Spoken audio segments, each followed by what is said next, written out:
Michael Matsuzaka, right hand to the brilliant Dr. Crimson! Okay, so Eggman, whether or not you like him, you respect him. He's practically his own city-state, depending on which versions you're looking at.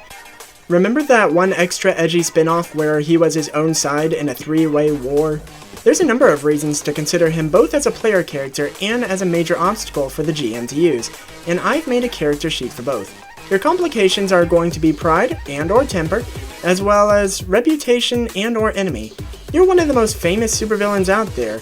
Your sheer presence is reason enough to call law enforcement, unless of course the furries are already pursuing you.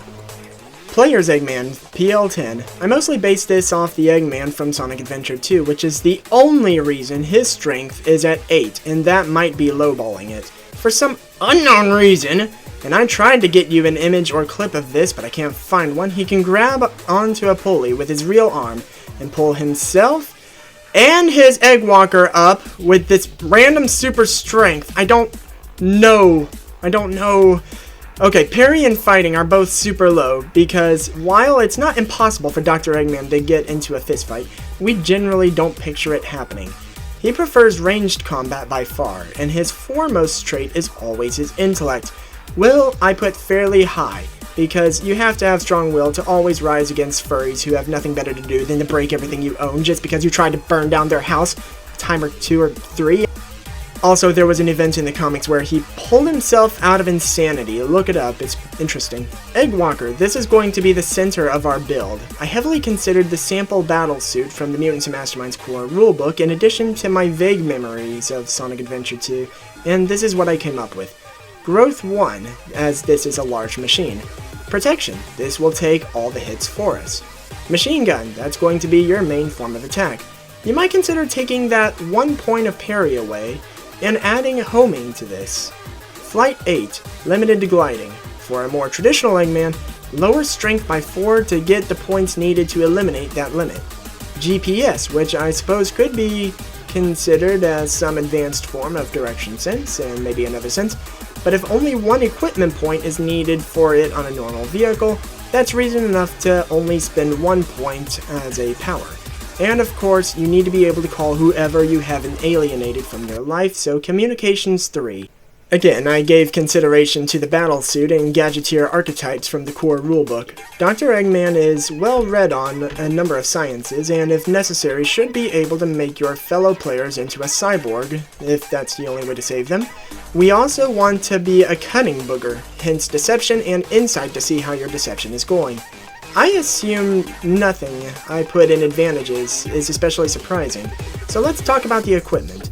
Much like the Koopaling from the last video, I have chosen to assume your headquarters is populated with weak robots. A summon effect makes more sense here, since you could have a factory running while you're out stealing Chaos Emeralds. With that out of the way, Eggman as an antagonist, PL13. I simply reorganized his stats so they make more sense and gave him a proper Egg Mobile along with a ray gun. Just in case one of the giant robots falls and he gets caught on his way to boarding the next one.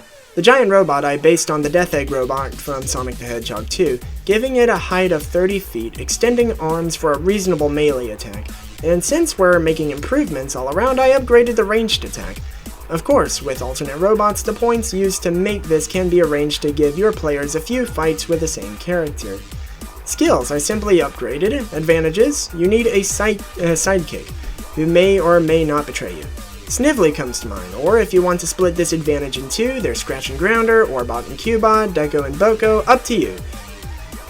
I'm sure you guessed by now that I've upgraded the HQ from small hideout to what I would deem to be a proper Robotropolis, for those of you old enough to remember that name, and while that concludes the PL13 character sheet, I'd like to present one more possible upgrade, to jump the character all the way to PL18. There was a time where Dr. Eggman himself was a robot, and could turn other people into robots by touch. The Archie comics were pretty wild. So, robotization by touch. Mind Control 1, resisted by dodge instead of will. This is a move for after the fight is won. Link to Morph. The target's getting a big makeover. Robotnik himself gets fortitude and will immunity at all times as is required of constructs, but this ability gives him the power to share that. And just to make sure Robotnik and his targets are made of steel, plus 8 toughness, which also extends to others. This is an 85 points move. Overpowered? Only if the fighting versus dodge check is made. But imagine if your players are completely unfamiliar with Dr. Eggman, and suddenly one of them is a robot working for him. Now take this and go run an adventure, then come back and tell me your tale.